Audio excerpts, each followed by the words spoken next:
Эдит Уортон. Околдованный. Часть 1. Снег все еще падал густым слоем, когда Оррин Босворт, фермерствовавший на землях к югу от Лоунтопа, подъехал в своих легких санях к воротам Сола Ратлиджа. Он удивился, увидев впереди еще 2 саней. С них спустились 2 укутанные фигуры. Босворт с возрастающим удивлением узнал Дикана Хиббина из Северного Эшмора и Сильвестра Бренда, вдовца со старой фермы Берклифф по дороге к Лоунтопу. Нечасто кто-либо в округе Хемлок въезжал в ворота Сола Ратлиджа. Меньше всего в самой середине зимы, да еще и по призыву, как, по крайней мере, это было в случае Босворта, миссис Ратлидж, которая даже в этом нелюдимом крае слыла женщиной с холодными манерами и замкнутым характером. Эта ситуация была вполне способна возбудить любопытство даже у менее воображающего человека, чем Оррин Босворт. Когда он въезжал между полуразрушенными белыми столбами ворот, увенчанными рифлеными урнами, 2 мужчин впереди него уже вели своих лошадей к прилегающему навесу. Босворт последовал за ними и привязал свою лошадь к столбу. Затем все 3 стряхнули снег со своих плеч, похлопали онемевшими руками и поприветствовали друг друга. «Здравствуй, дьякон!» «Ну надо же, Оррин!» Они пожали друг другу руки. «День добрый, Босворт», — сказал Сильвестр Брент с коротким кивком.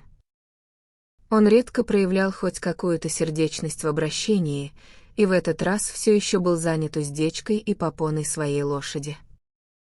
Оррин Босворт, самый молодой и общительный из 3, повернулся обратно к дьякону Хиббину, чье длинное лицо, странно покрытое пятнами и выглядевшее словно заплесневелое, с мигающими, пристально всматривающимися глазами, было все же менее отталкивающим, чем тяжело вырубленный лик Бренда. «Странно, что мы все встретились здесь вот так. Миссис Ратлидж прислала мне записку с просьбой прийти», — добровольно поделился Босворт. Дьякон кивнул. «Я тоже получил от нее весточку, Энди Понт принес ее вчера в полдень. Надеюсь, здесь не случилось никакой беды». Он взглянул сквозь усиливающийся снегопад на заброшенный фасад дома Ратлиджей, выглядевший еще более меланхолично в его нынешнем запустении от того, что, как и столбы ворот, он сохранял следы былого величия. Босворт часто удивлялся, как такой дом вообще появился в этой глуши между Северным Эшмором и Колд Корнерс. Люди говорили, что когда-то здесь были и другие подобные дома, составлявшие небольшой городок под названием Эшмор, своего рода горную колонию, созданную по капризу английского офицера-роялиста, некоего полковника Эшмора, который был убит индейцами вместе со всей своей семьей задолго до революции. Эта история подтверждалась тем фактом, что разрушенные подвалы нескольких меньших домов все еще можно было обнаружить под дикими зарослями прилегающих склонов, и тем, что на серебряной посуде для причастия угасающей епископальной церкви в Колд Корнерс было выгравировано имя полковника Эшмора, который преподнес ее церкви Эшмора в 1723 году. От самой церкви не осталось и следа.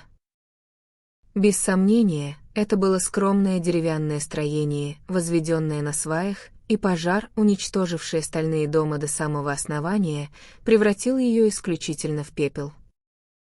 Все это место даже летом сохраняло унылый, уединенный вид, и люди удивлялись, почему отец Сола Ратлиджа отправился туда селиться. «Я никогда не знал места», — сказал дьякон Хиббин, которое казалось бы столь далеким от человечества. И все же в милях это не так уж далеко. «Мили — не единственное расстояние», — ответил Оррин Босворт, и 2 мужчин, сопровождаемые Сильвестром Брендом, пошли через подъездную дорожку к парадной двери. Жители округа Хемлок обычно не входили и не выходили через парадные двери, но все 3 мужчин, похоже, чувствовали, что по такому исключительному случаю привычный и более близкий проход через кухню был бы неуместен. Они рассудили правильно, едва дьякон поднял дверной молоток, как дверь отворилась, и перед ними предстала миссис Ратлидж. «Проходите прямо сюда», — сказала она своим обычным, лишенным всяких эмоций тоном. И Босворт, следуя за остальными, подумал про себя, что бы ни случилось, она не позволит этому отразиться на ее лице. Было весьма сомнительно, что на лице Пруденс Ратлидж вообще могло отразиться что-то необычное, настолько ограниченным выражением и застывшим оно было. По такому случаю она оделась в черное ситцевое платье в белый горошек, воротник из вязаного кружева был скреплен золотой брошью, а серая шерстяная шаль была скрещена под мышками и завязана сзади. Единственной заметной выпуклостью на ее маленькой узкой голове был лоб, округло выступающий над бледными глазами в очках. Ее темные волосы, разделенные пробором над этим выступом, плотно и гладко проходили над кончиками ушей в небольшой плетеный пучок на затылке. Ее сжатая голова казалась еще уже от того, что покоилась на длинной впалой шее с жилистыми мышцами горла. Глаза ее были бледного холодного серого цвета, а цвет лица — ровного белого оттенка. Возраст ее мог быть абсолютно любым, от 35 до 60 лет. Комната, в которую она привела 3 мужчин, вероятно, когда-то была столовой в доме Эшмора. Теперь она использовалась как парадная гостиная, и черная печь, установленная на листе цинка, выступала из-за изящно рифленых панелей старинного деревянного камина. Недавно разведенный огонь нехотя тлел, и в комнате было одновременно и душно, и пронизывающе холодно. «Энди Понт!» — крикнула миссис Ратлидж кому-то в глубине дома. «Сходи и позови мистера Ратлиджа. Ты, скорее всего, найдешь его в дровяном сарае или где-то около амбара». Она повернулась к своим гостям. «Пожалуйста, присаживайтесь, как вам удобно». 3 мужчин с нарастающим чувством неловкости заняли стулья, на которые она указала, а миссис Ратлидж чопорно села на 4-й, позади шаткого столика, украшенного бисером. Она перевела взгляд с одного гостя на другого. «Я полагаю, вы, люди, недоумеваете, зачем я попросила вас прийти сюда», произнесла она своим обычным, лишенным всяких эмоций тоном. Оррин Босворт и дьякон Хиббин пробормотали слова согласия. Сильвестр Брент сидел молча, его глаза из-под густых зарослей бровей были устремлены на огромный носок сапога, покачивающийся перед ним. «Что ж, я допускаю, что вы не ожидали, будто вас позвали на праздник», продолжила миссис Ратлидж. Никто не отважился ответить на эту ледяную шутку, и она продолжила. «У нас тут беда, и это факт. И нам нужен совет мистеру Ратлиджу и мне». Она прокашлялась и добавила более тихим голосом, а ее безжалостно ясные глаза смотрели прямо перед собой. На мистера Ратлиджа наложили заклятие. Дьякон резко поднял глаза, недоверчивая улыбка исказила его тонкие губы. «Заклятие?» «Именно это я и сказала, он околдован». И снова 3 гостей погрузились в молчание. Затем Босворт, чувствовавший себя более непринужденно или менее скованно, чем остальные, спросил с попыткой пошутить. «Вы используете это слово в строгом библейском смысле, миссис Ратлидж?» Она взглянула на него, прежде чем ответить. «Именно так его использует он». Дьякон кашлянул и прочистил свое длинное, хриплое горло. «Не хотите ли вы сообщить нам больше подробностей до того, как к нам присоединится ваш муж?» Миссис Ратлидж посмотрела вниз на свои сцепленные руки, словно обдумывая этот вопрос.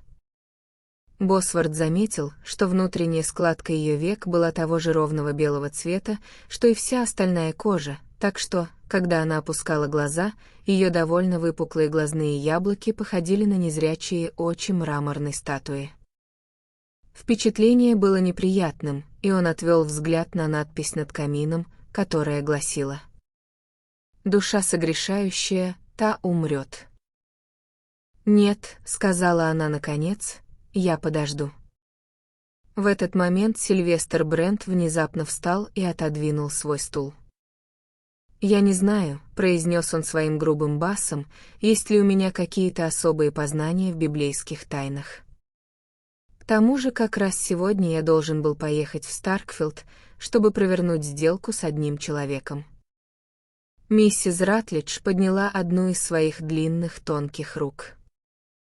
Иссушенная и сморщенная от тяжелой работы и холода, она, тем не менее, была того же свинцово-белого цвета, что и ее лицо.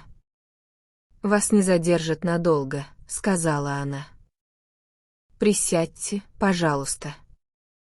Фермер Брент стоял в нерешительности, его розовато-лиловая нижняя губа подергивалась. «Дьякон, что здесь сидит, такие вещи больше по его части». «Я хочу, чтобы вы остались», — тихо произнесла миссис Ратлидж, и Брент снова сел. Воцарилось молчание, во время которого все четверо присутствующих, казалось, прислушивались в ожидании шагов. Но ничего не было слышно, и через минуту-другую миссис Ратлидж заговорила снова. «Это происходит там, у той старой лачуги на пруду Леймера. Вот где они встречаются», — внезапно произнесла она. Босворту, который не сводил глаз с лица Сильвестра Бренда, показалось, что он заметил, как какой-то внутренний румянец окрасил темную, тяжелую, словно дубленая кожа, кожу фермера. Дьякон Хиббин подался вперед, в его глазах блеснуло любопытство. «Они... кто, миссис Ратлидж?» «Мой муж, Сол Ратлидж, и она». Сильвестр Брент снова зашевелился на своем месте. «Кого вы имеете в виду под словом «она»?» Резко спросил он, словно очнувшись от каких-то далеких раздумий. Тело миссис Ратлидж оставалось неподвижным. Она просто повернула голову на своей длинной шее и посмотрела на него. «Вашу дочь, Сильвестр Брент». Мужчина вскочил на ноги, разразившись потоком невнятных звуков. «Мою дочь?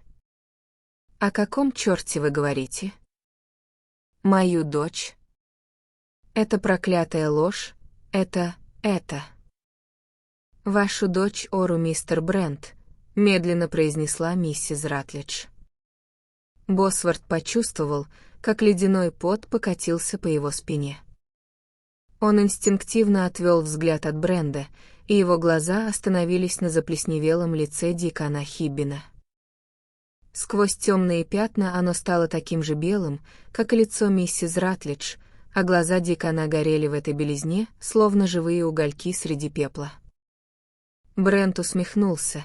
Это был ржавый, скрипучий смех человека, чьи пружины веселья никогда не приводились в движение радостью. «Мою дочь Ору?» — повторил он. «Да». «Мою умершую дочь?» Так он говорит. «Ваш муж?» Так говорит мистер Ратлидж. Оррин Босворт слушал с чувством удушья.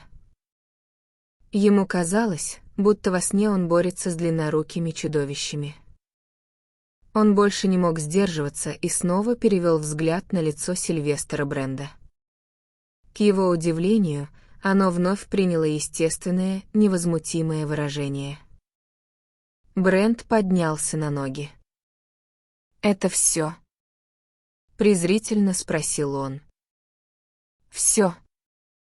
Разве этого мало?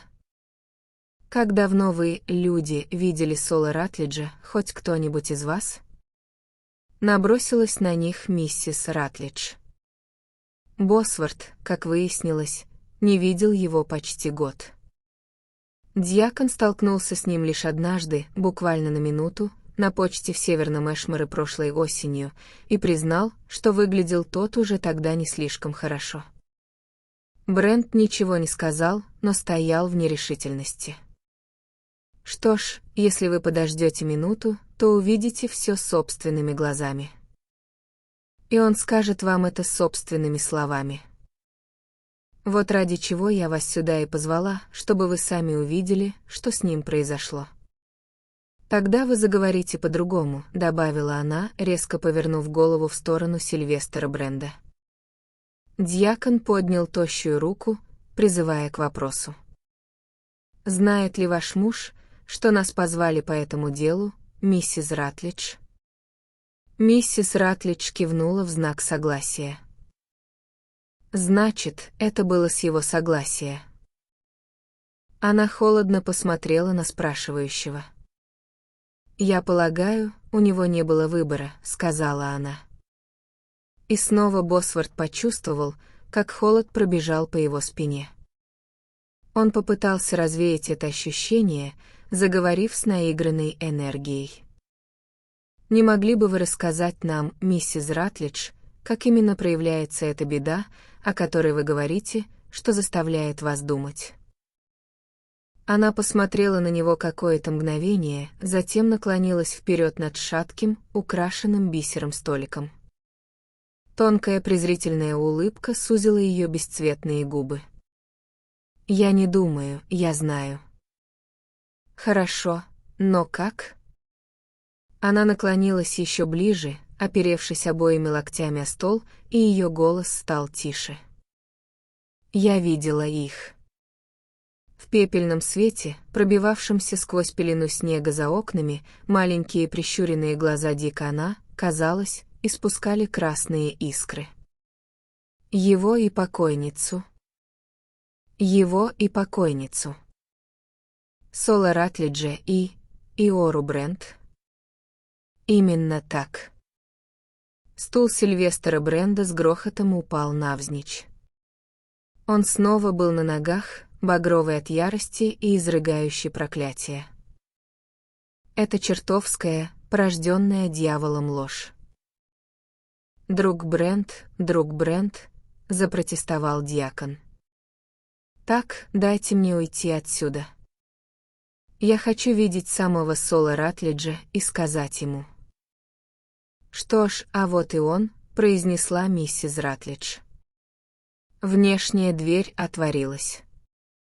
Они услышали знакомый топот и отряхивание, звуки, с которыми человек очищает свою одежду от последних остатков снега, прежде чем проникнуть в священные пределы парадной гостиной. Затем вошел Сол Ратлидж. Часть 2. Когда он вошел, его лицо осветил свет из северного окна, и первой мыслью Босворта было, что он похож на утопленника, вытащенного из-под льда, самоутопленника, добавил он про себя. Но зимний свет играет злые шутки с цветом лица человека и даже с формой его черт. Должно быть, именно это отчасти и изменило Сола Ратлиджа, превратив его из прямого, мускулистого парня, каким он был еще год назад, возможденного несчастного, стоявшего теперь перед ними, размышлял Босворт. Дьякон попытался найти слова, чтобы сгладить этот ужас. «Ну что ж, Сол, ты выглядишь так, будто тебе нужно присесть прямо к печке». «Может, подхватил приступ лихорадки?» Эта слабая попытка не увенчалась успехом. Ратлидж не шевельнулся и ничего не ответил. Он стоял среди них молчаливый, недосягаемый, словно восставший из мертвых. Брент грубо схватил его за плечо. «Послушай, Сол Ратлидж, что это за грязную ложь разносит твоя жена, говоря, будто это ты ее выдумал?» Ратлидж по-прежнему не двигался. «Это не ложь», — сказал он. Рука Бренда соскользнула с его плеча. Несмотря на всю свою грубую, задиристую силу, он, казалось, был необъяснимо запуган видом и тоном Ратлиджа. «Не ложь». «Значит, ты совсем спятил, не так ли?» Вмешалась миссис Ратлидж. «Мой муж не лжет, и он не сошел с ума. Разве я не говорю вам, что видела их?» Брент снова усмехнулся. «Его и покойницу?» «Да». «Там, у пруда Леймера, говоришь?» «Да». И когда же это было, если можно спросить? Позавчера. Тишина опустилась на эту странно собравшуюся группу. Дьякон наконец нарушил ее, обратившись к господину Бренду. «Бренд, по моему мнению, мы должны довести это дело до конца». Бренд на мгновение застыл в безмолвном созерцании. В нем было что-то животное и первобытное, подумал Босворт, когда тот замер вот так, хмурый и немой, а в уголках его тяжелой розовато-лиловой нижней губы выступило немного пены. Он медленно опустился на свой стул. «Я доведу это до конца». Остальные двое мужчин и миссис Ратлидж продолжали сидеть.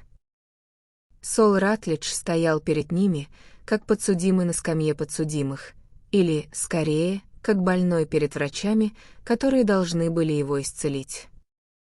Пока Босворт разглядывал это осунувшееся лицо, такое бледное под темным загаром, такое валившееся и седаемое какой-то скрытой лихорадкой, у этого здорового, крепкого человека промелькнула мысль, что, возможно, в конце концов, муж и жена говорят правду, и что все они в этот момент действительно стоят на пороге какой-то запретной тайны. Вещи, которые разумный ум отверг бы без колебаний, казались уже не такими простыми, когда смотришь на настоящего Сола Ратлиджа и вспоминаешь, каким человеком он был год назад. Да, как сказал дьякон, им придется довести это до конца. «Садись тогда, Сол. Присоединяйся к нам, ладно?» — предложил дьякон, снова пытаясь говорить естественным тоном.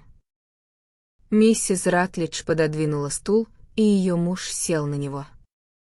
Он вытянул руки и обхватил свои колени смуглыми костлявыми пальцами. В этой позе он и остался, не поворачивая ни головы, ни глаз.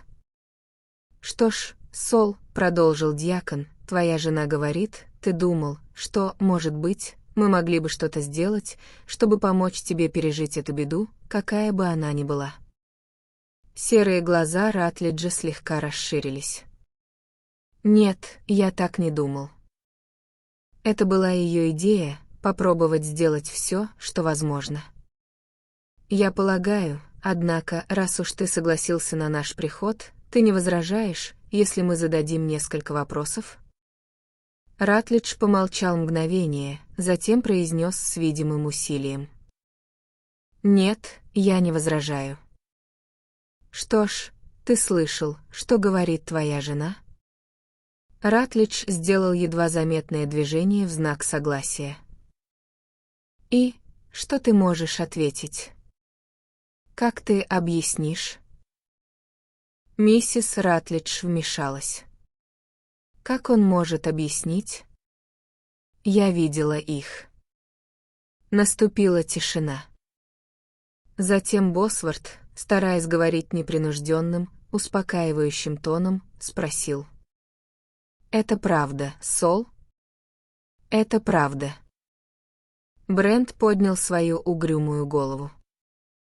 «Ты хочешь сказать, что ты сидишь здесь перед всеми нами и говоришь?»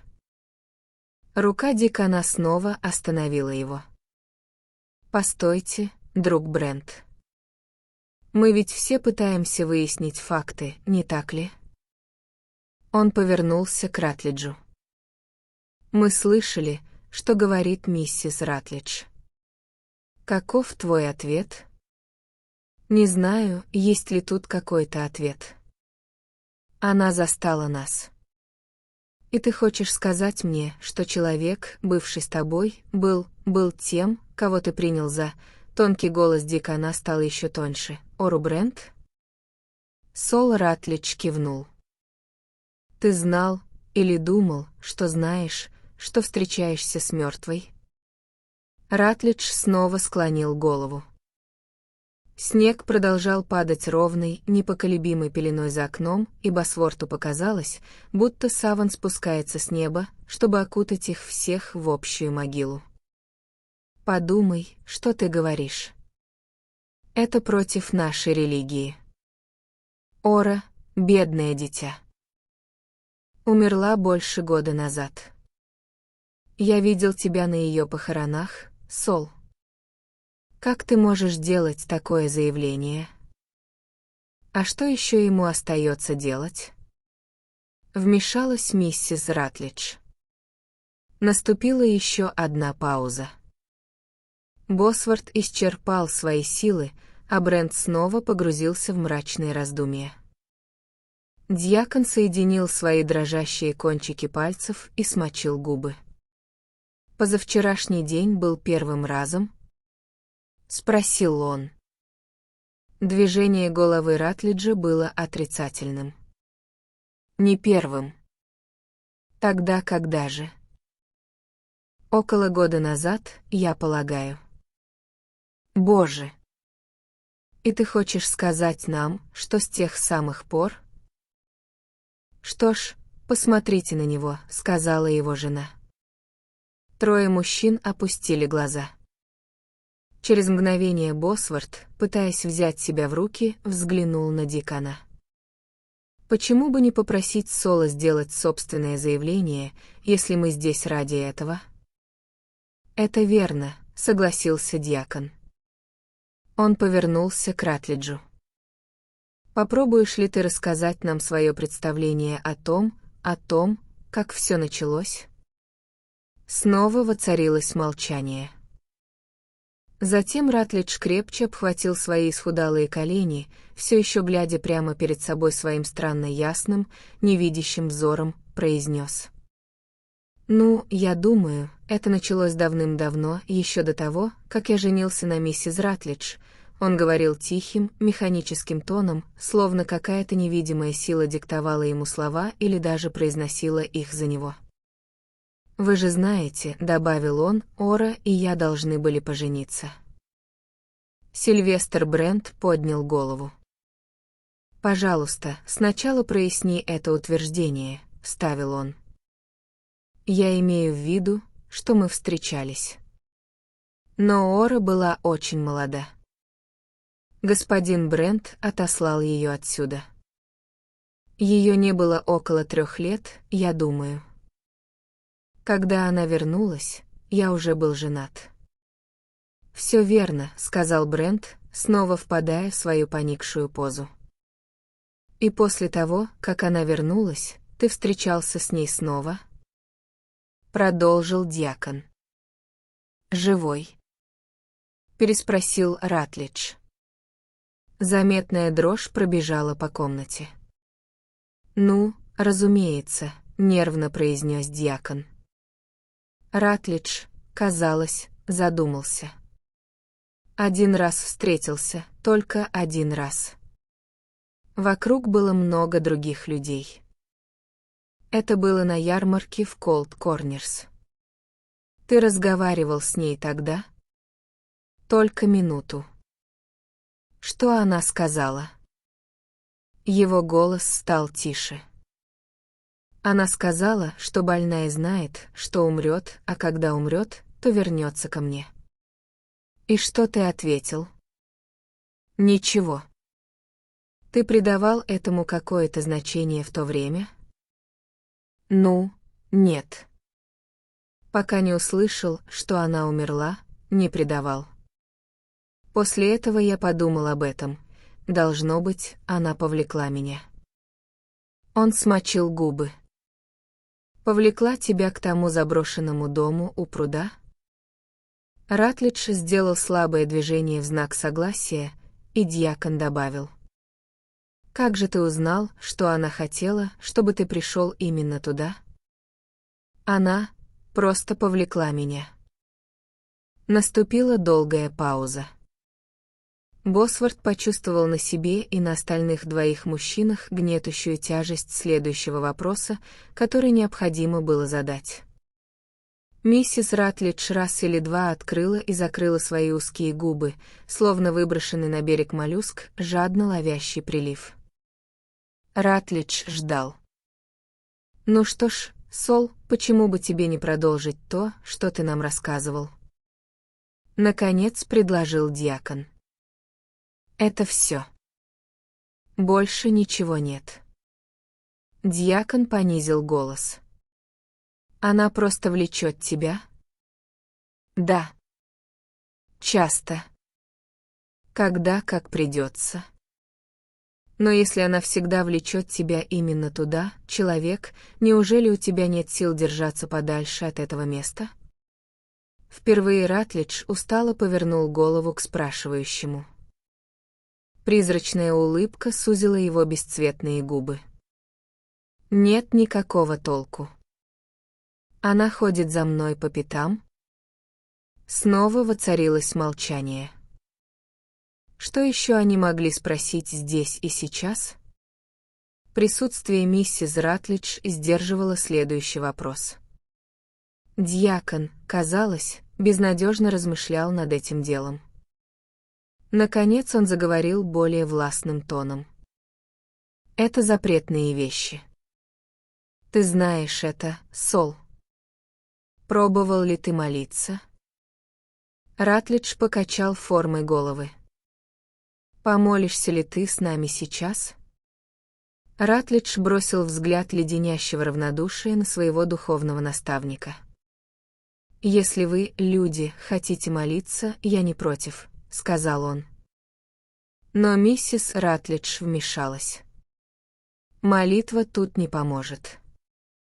В такого рода делах от нее нет никакого проку, вы сами знаете, что нет. Я позвала вас сюда, дьякон, потому что вы помните последний случай в этом приходе. Это было лет 30 назад, я полагаю, но вы помните. Леферт Снэш, разве молитва помогла ему? Я была тогда маленькой девочкой, но зимой по вечерам часто слышала, как мои домашние говорили об этом. Леферт Снэш и Ханна Кори. Они вбили кол ей в грудь. Вот что его исцелило. «А!» — воскликнул Оррин Босворт. Сильвестр Брент поднял голову. «Вы говорите об этой старой истории так, словно здесь происходит то же самое. А разве нет? Разве мой муж не чахнет точно так же, как чах Леферт Снэш? Дьякон то знает». Дьякон беспокойно зашевелился на своем стуле. «Это запретные вещи», — повторил он. «Предположим, твой муж совершенно искренен, считая, что его преследует призрак, если можно так выразиться. Ну, даже в таком случае, какое у нас доказательство, что умершая женщина — это призрак той бедной девушки? Доказательство? Разве он сам так не говорит? Разве она ему не говорила? Разве я не видела их?» Почти закричала миссис Ратлидж. Трое мужчин сидели молча, и вдруг жена разразилась криком. Кол в грудь. Это старый способ, и это единственный способ. Дьякон это знает. Тревожить мертвых противно нашей религии.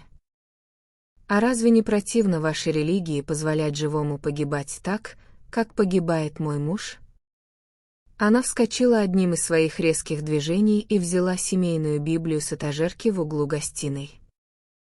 Положив книгу на стол и смочив посиневший кончик пальца, она быстро перелистала страницы, пока не дошла до той, на которую опустила руку, словно каменное пресс-папье. «Посмотрите сюда», — сказала она и прочитала своим ровным, напевным голосом, ворожея не оставляя в живых. «Это в книге «Исход», вот где это написано», — добавила она, оставляя книгу открытой, словно для подтверждения своих слов. Босворт продолжал с тревогой переводить взгляд с одного человека на другого из четверых сидевших за столом. Он был моложе любого из них и больше соприкасался с современным миром. Там, в Старкфилде, в баре гостиницы «Филдинг-хаус», он мог бы посмеяться вместе с остальными мужчинами над такими бабьими сказками. Но не зря он родился под ледяной тенью Лоунтопа и в детстве мерз и голодал в суровые зимы округа Хемлок. После смерти родителей, когда он сам взялся за ферму, он стал получать от нее больше, используя улучшенные методы и снабжая молоком и овощами растущую толпу летних дачников в стороне Стоутсбери. Его выбрали членом правления Северного Эшмора. Для столь молодого человека он имел солидное положение в округе. Но корни старой жизни все еще жили в нем. Он помнил, как маленьким мальчиком дважды в год ходил с матерью на ту унылую горную ферму за владениями Сильвестера Бренда, где тетя миссис Босворт, Крисидора Чейни, годами была заперта в холодной чистой комнате с железными решетками на окнах. Когда маленький Оррин впервые увидел тетю Крисидору, она была маленькой белой старушкой, которую ее сестры приводили в приличный вид для посетителей в тот день, когда ждали Оррина и его мать. Ребенок удивлялся, почему на окнах решетки. «Как для канарейки», — сказал он матери. Эта фраза заставила миссис Босворт задуматься. «Я действительно верю, что они держат тетю Крисидору в слишком большом одиночестве», — сказала она. И в следующий раз, когда она поднималась на гору с маленьким мальчиком, он нес своей двоюродной бабушке канарейку в маленькой деревянной клетке. Это было огромное волнение, он знал, что это сделает ее счастливой.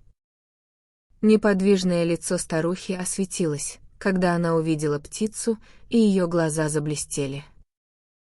«Она принадлежит мне», — мгновенно произнесла она, протягивая свою мягкую костлявую руку к клетке. «Конечно, тетя Кресси», — сказала миссис Босворт, и ее глаза наполнились слезами. Но птица, испуганная тенью руки старухи, затрепетала и отчаянно забила крыльями. При этом зрелище спокойное лицо тети Крисидоры вдруг превратилось в комок дергающихся черт. «Ах ты, чертовка!» — закричала она тонким, визгливым голосом. И, просунув руку в клетку, она вытащила перепуганную птицу и свернула ей шею. Она уже ощипывала теплое тельце и повизгивала «чертовка, чертовка», когда маленького Оррина уводили из комнаты. По дороге вниз с горы его мать много плакала и говорила: «Ты никогда никому не должен рассказывать, что бедная тетушка сошла с ума, иначе придут люди и заберут ее в лечебницу в Старкфилды, и этот позор убьет нас всех. А теперь обещай». Ребенок пообещал. Он вспомнил эту сцену сейчас, со всем ее глубоким шлейфом таинственности, скрытности и слухов. Она казалась связанной со множеством других вещей, скрытых под поверхностью его мыслей, вещей, которые всплывали вновь, заставляя его чувствовать, что все старики, которых он знал и которые верили в эти вещи, возможно, в конце концов были правы. Разве в Северном Эшморе не сожгли ведьму? Разве летние дачники до сих пор не приезжают веселыми толпами на повозках, чтобы посмотреть на молитвенный дом, где проходил суд, и на пруд, где ее топили, а она держалась на воде? Дьякон Хиббин верил, Босворт был уверен в этом. Если бы он не верил, почему люди со всех окрестностей приходили к нему, когда их скот подхватывал странные болезни или когда в семье рождался ребенок, которого приходилось держать взаперти, потому что он падал плашмя и исходил пеной? Да, несмотря на свою религию, дьякон Хиббин знал. А Брент? Ну, Босворта осенило в один миг. У той женщины из Северного Эшмора, которую сожгли, была фамилия Брент. Без сомнения, тот же род. Бренды жили в округе Хемлок с тех самых пор, как туда пришли белые люди. И Оррин, когда был ребенком, помнил, как его родители говорили, что Сильвестеру Бренду вообще не следовало жениться на собственной кузине из-за родственной крови. Тем не менее, у пары родились две здоровые девочки, и когда миссис Брент угасла и умерла, никто не предполагал, что с ее рассудком было что-то не так. И Ванесса, и Ора были самыми красивыми девушками во всей округе. Брент знал это, краил и копил все, что мог, чтобы отправить Ору, старшую, в Старкфилд учиться бухгалтерии. «Вот выйдет она замуж, и тебя отправлю», — говаривал он маленькой Венни, которая была его любимицей. Но Ора так и не вышла замуж. Ее не было 3 года, в течение которых Венни дичала на склонах Лоунтопа. А когда Ора вернулась, она занемогла и умерла, бедная девушка. С тех пор Брент стал еще более диким и угрюмым. Он был трудолюбивым фермером, но с этих бесплодных акров Берклиффа много не возьмешь. Говорили, что после смерти жены он пристрастился к выпивке. Время от времени люди сталкивались с ним в злачных местах Стоутсбери. Но не часто. А в промежутках он тяжело трудился на своих каменистых акрах и делал все возможное для своих дочерей. На заброшенном кладбище Колд Корнерс стояло покосившееся надгробие с именем его жены. Рядом с ним год назад он похоронил свою старшую дочь. И иногда, в сумерках, осенью, деревенские жители видели, как он медленно проходил мимо, сворачивал между могилами и стоял, глядя вниз на эти 2 камня.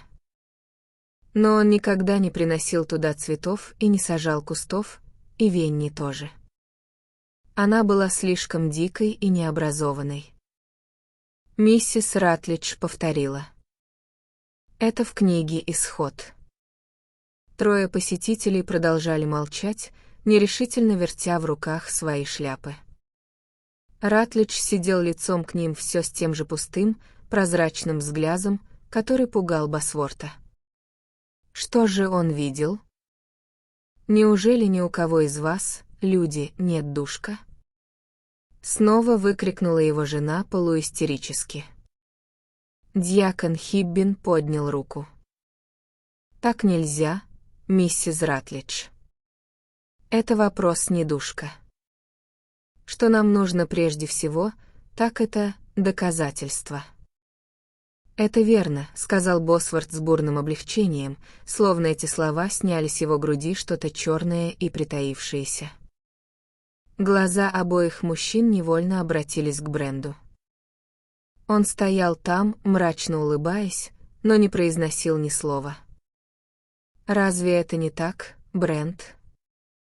Подтолкнул его дьякон. «Доказательство того, что призраки ходят?» Ухмыльнулся тот. «Что ж, я полагаю, вы тоже хотите, чтобы это дело было улажено». Старый фермер расправил плечи. «Да, хочу. Но я не спиритуалист». «Как, черт возьми, вы собираетесь это улаживать?» Дьякон Хиббин замешкался, а затем произнес тихим, проницательным тоном. «Я не вижу другого пути, кроме пути миссис Ратлидж».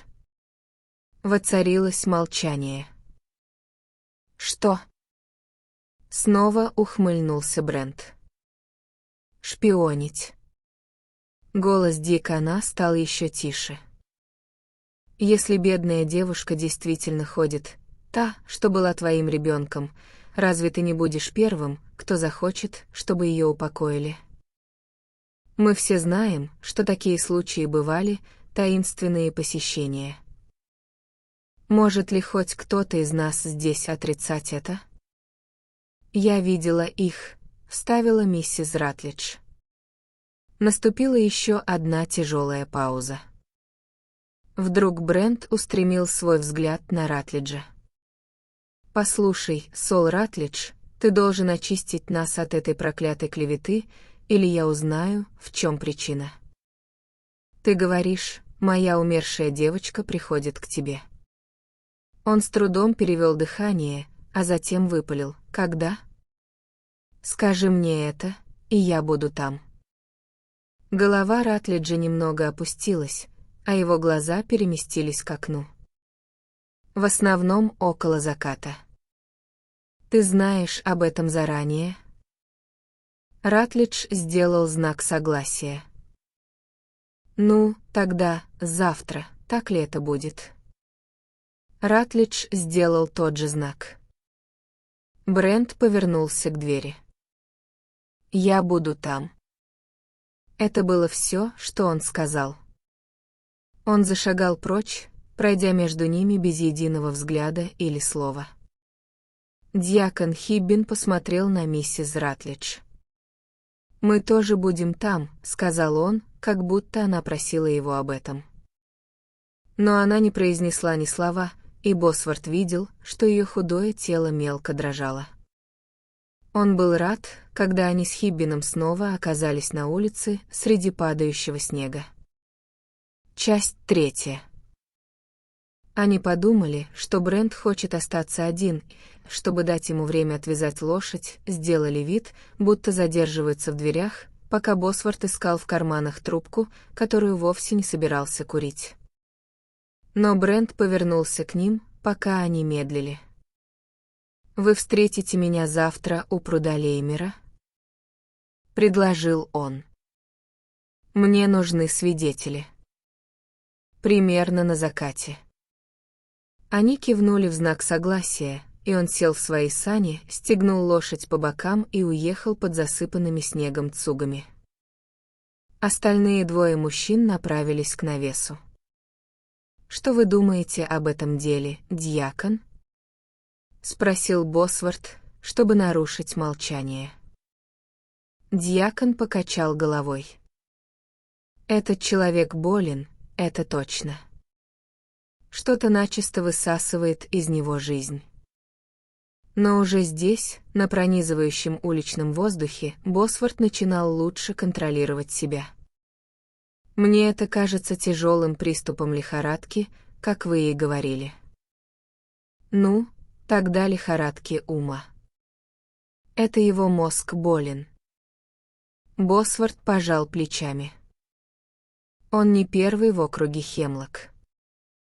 «Это верно», — согласился дьякон. «Уединение — это настоящий червь в мозгу». «Что ж, возможно, завтра в это же время мы все узнаем», — сказал Босворт. Он забрался в свои сани и уже тронулся с места, когда услышал, что его спутник зовет его. Дьякон объяснил, что его кобыла потеряла подкову. Не подвезет ли Босворт его до кузницы возле северного Эшмера, если это не слишком сильно в сторону от его пути? Он не хотел, чтобы кобыла скользила по замерзающему снегу, и, вероятно, смог бы уговорить кузнеца подвести его обратно и подковать ее прямо в сарае Ратлиджа. Босворт освободил ему место под медвежьей шкурой, и двое мужчин уехали, преследуемые недоуменным ржанием старой кобылы Дикона. Дорога, по которой они поехали, не была той, которой Босворт воспользовался бы, чтобы добраться до собственного дома. Но он не возражал против этого. Самый короткий путь к кузнице проходил вплотную к пруду Леймера, и Босворт, раз уж он ввязался в это дело, был не прочь осмотреть местность. Они ехали в молчании. Снег прекратился, и зеленоватый закат разливался ввысь, окрашивая хрустальное небо. Пронизывающий ветер, усеянный ледяными хлопьями, бил им в лица на открытых хребтах, но когда они спустились в лощину у пруда Леймера, воздух стал таким же беззвучным и пустым, как неподвижный колокол. Они медленно трусили вперед, и каждый думал о своем. «Это тот самый дом, та развалившаяся лачуга вон там, я полагаю?» — сказал дьякон, когда дорога приблизилась к краю замерзшего пруда. «Да, это тот самый дом. Какой-то чудак-отшельник построил его много лет назад, как рассказывал мне отец. С тех пор, я думаю, им пользовались разве что цыгане». Босворт натянул поводья своей лошади и сидел, разглядывая сквозь стволы сосен, побагровевшие от заката, разрушающиеся строения. Под деревьями уже лежали сумерки, хотя на открытых местах день еще медленно угасал. Между двумя четко очерченными сосновыми ветвями он увидел вечернюю звезду, похожую на белую лодку в зеленом море. Его взгляд опустился с этого бездонного неба и пошел по сине-белым волнам снега. У него возникло странное волнение от мысли, что здесь, в этой ледяной глуши, в развалившемся доме, мимо которого он так часто проезжал, не обращая внимания, разворачивается темная тайна, слишком глубокая для понимания.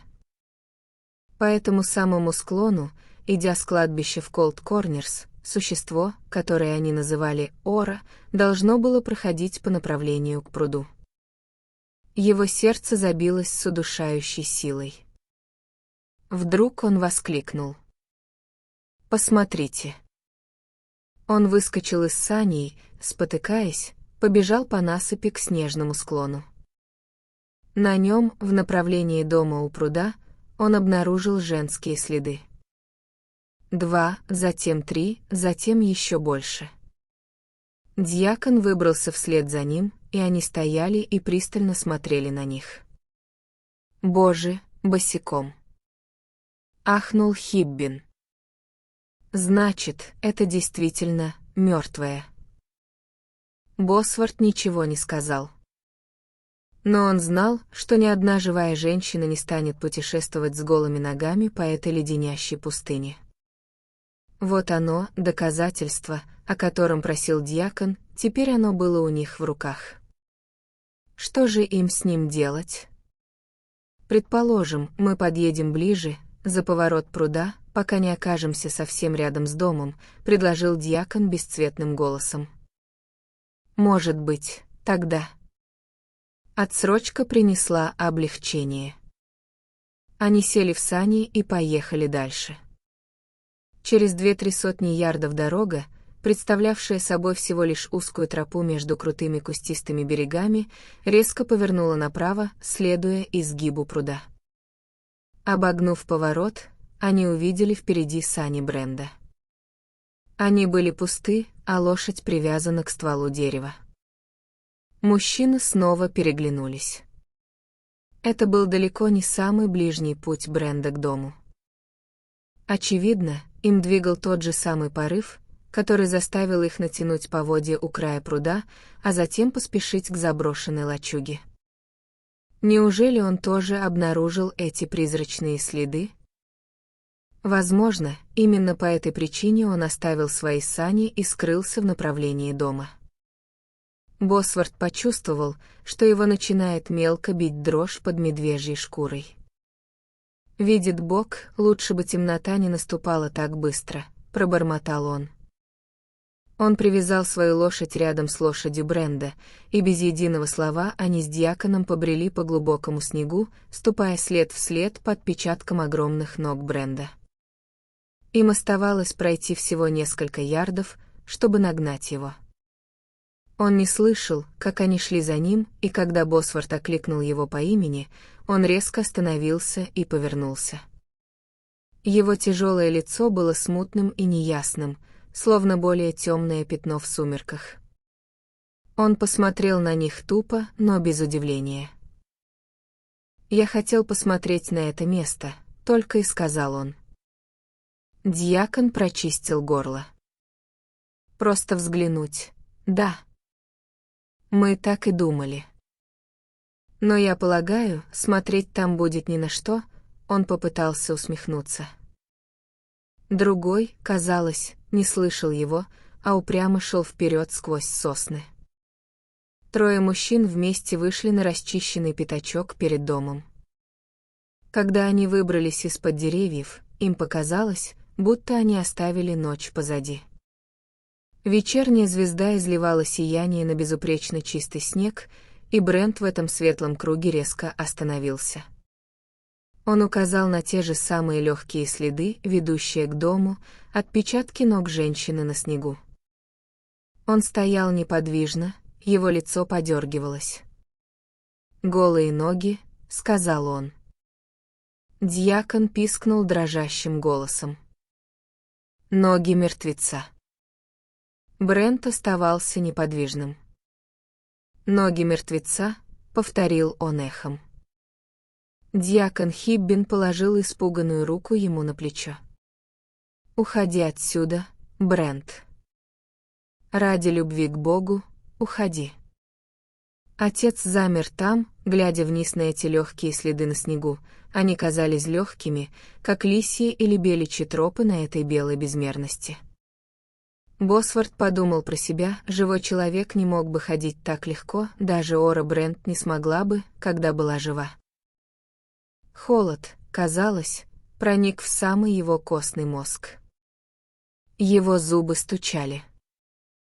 Брент внезапно повернулся к ним. «Сейчас», — сказал он, двигаясь вперед, словно на штурм, наклонив голову на своей бычьей шее. «Сейчас, сейчас». «Не туда же», — ахнул дьякон. «Какой прок?» Он же сказал, что завтра. Он дрожал, как осиновый лист. «Именно сейчас», — отрезал Брент. Он подошел к двери покосившегося дома, толкнул ее внутрь и, встретив неожиданное сопротивление, навалился своим тяжелым плечом на панель. Дверь рухнула, как игральная карта, и Брент, спотыкаясь, шагнул за ней в темноту хижины. Остальные после минутного колебания последовали за ним. Босворт никогда не был до конца уверен, в каком именно порядке происходили последующие события. Выйдя из ослепительной снежной белизны, он словно погрузился в полную темноту. Он на ощупь пробирался через порог, поймал ладонью острую щепку от упавшей двери, и ему показалось, будто он увидел, как что-то белое и призрачное метнулось из самого темного угла хижины. А затем прямо у него под ухом раздался револьверный выстрел и крик. Брент повернулся назад и, шатаясь, прошел мимо него на улицу в угасающий дневной свет. Закат, внезапно вспыхнувший сквозь деревья, окрасил его лицо в багровый цвет, похожий на кровь. Он держал в руке револьвер и оглядывался по сторонам своим тупым взглядом. «Значит, они все-таки ходят», — сказал он и начал смеяться. Он наклонил голову, чтобы осмотреть свое оружие. «Здесь лучше, чем на кладбище». «Теперь они ее не выкопают», — закричал он. Двое мужчин схватили его за руки, и Босворт отобрал у него револьвер. Часть 4.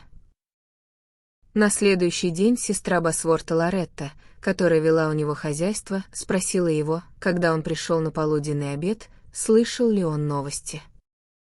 Босворт все утро пилил дрова, и, несмотря на холод и гонимый ветром снег, который снова начался ночью, он был покрыт ледяной влагой, как человек, переносящий лихорадку. Какие новости? Венни Брент слегла с воспалением легких. Дьякон был там. Я думаю, она умирает. Босворт посмотрел на нее вялым взглядом. Она казалась ему далекой, за мили отсюда. «Венни Брент», — повторил он эхом. «Она тебе никогда не нравилась, Оррин. Она ребенок. Я мало что о ней знал». «Что ж», — повторила его сестра с простодушным смакованием дурных вестей, свойственным людям без воображения, «я думаю, она умирает». После паузы она добавила, это убьет Сильвестра Бренда, он останется совсем один там, наверху. Босворт встал и сказал: «Мне нужно заняться припаркой для бабки серой лошади». Он вышел под непрерывно падающий снег.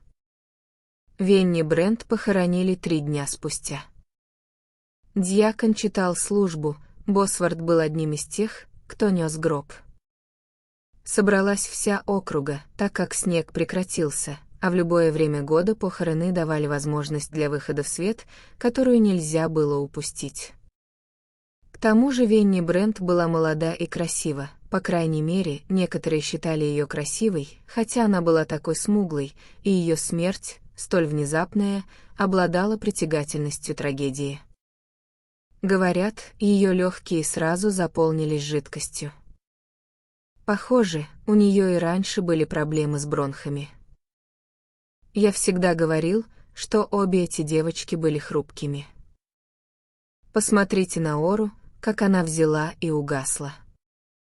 А у Бренда там, наверху, холоднее, чем на улице. Их мать тоже чахла точно так же. По материнской линии в этой семье никто не доживает до старости. Вон тот молодой Бедлоу, говорят, Венни была обручена с ним. А, миссис Ратлидж, простите. Проходите прямо к скамье, там есть место для вас рядом с бабушкой. Миссис Ратлидж неторопливым шагом шла по узкому проходу унылой деревянной церкви.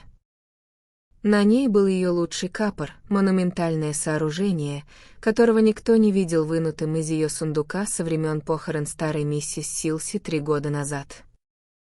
Все женщины помнили его.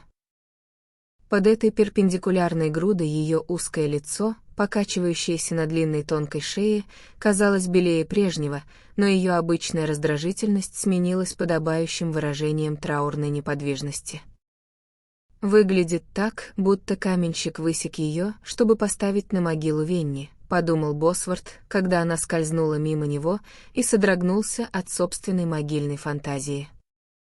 Когда она склонилась над сборником гимнов, ее опущенные веки снова напомнили ему мраморные глазные яблоки, а костлявые руки, сжимавшие книгу, были бескровными. Босворт не видел таких рук с тех пор, как видел, как старая тетя Крисидора Чейни задушила канарейку за то, что та забилась крыльями. Служба закончилась, гроб Венни Брент опустили в могилу ее сестры, и соседи стали медленно расходиться. Босворт, как человек, несший гроб, счел своим долгом задержаться и сказать слово убитому горем отцу.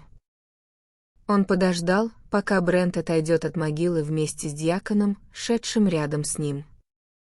3 мужчин постояли вместе мгновение, но ни один из них не произнес ни слова.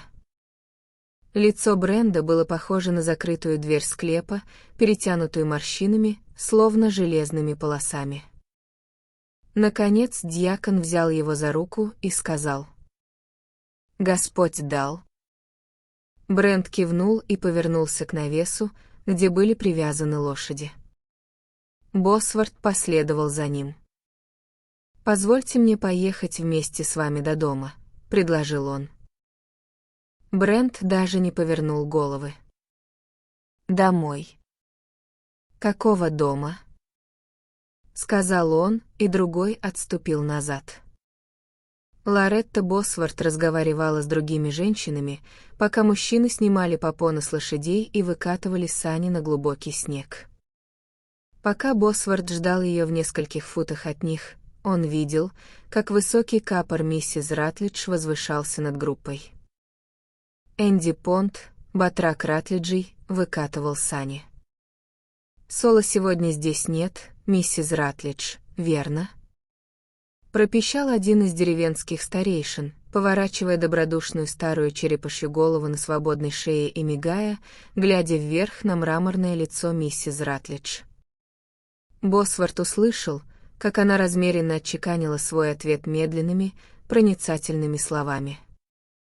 «Нет. Мистера Ратлиджа здесь нет. Он бы пришел обязательно, но его тетю Минорку Каменс хоронят в Стоутсбери как раз в этот самый день, и ему пришлось поехать туда. Разве не кажется иногда, будто мы все ходим прямо в тени смертной?» Когда она пошла к саням, в которых уже сидел Энди Понт, дьякон подошел к ней с явным колебанием.